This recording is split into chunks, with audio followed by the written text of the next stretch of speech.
സേനയ്ക്ക് കരുത്തേകാൻ Zorawar light tank. പർവ്വതങ്ങളിലും ഉയർന്ന പ്രദേശങ്ങളിലും പ്രതിരോധം തീർക്കുന്ന ലൈറ്റ് ടാങ്കായ സൊരാവറിന്റെ ആദ്യ പതിപ്പിന്റെ അനാച്ഛാദനം നടന്നു. DRDO മേധാവി സമീർ വി കാമത്ത് ഗുജറാത്തിലെ L&Dയുടെ ഹസിറ ഫെസിലിറ്റിയിൽ ടാങ്കിന്റെ ആദ്യ പ്രോട്ടോടൈപ്പ് അവലോകനം ചെയ്തു.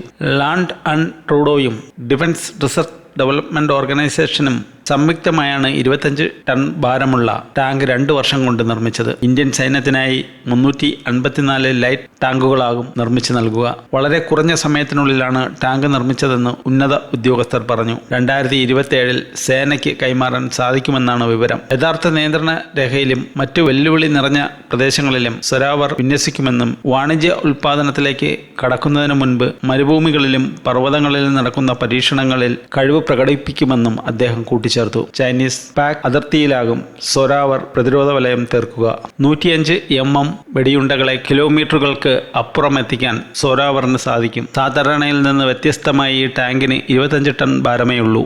ഉയർന്ന പ്രദേശങ്ങളിൽ ഞൊടിയിടയിൽ കയറാനാണ് ഭാരം കുറച്ചിരിക്കുന്നത്. കുത്തനെയുള്ള കയറ്റങ്ങളിൽ പെട്ടെന്ന് സഞ്ചരിക്കാനും നദികളും മറ്റും മുറിച്ചു കടക്കാനും ഇതിന് സാധിക്കും. Artificial intelligence, drone integration, active protection system തുടങ്ങിയ അത്യാധുനിക സൗകര്യങ്ങൾ സൊരാവറിലുണ്ടാകും. ലഡാക്കിലും ടിബറ്റിലും ഇന്ത്യൻ സൈന്യത്തെ നയിച്ചിരുന്ന ജനറലായിരുന്ന സൊരാവർ സിംഗിന്റെ ബഹുമാനാർത്ഥമാണ് ലൈറ്റ് ടാങ്കിന് സൊരാവർ എന്ന പേര് നൽകിയിരിക്കുന്നത്.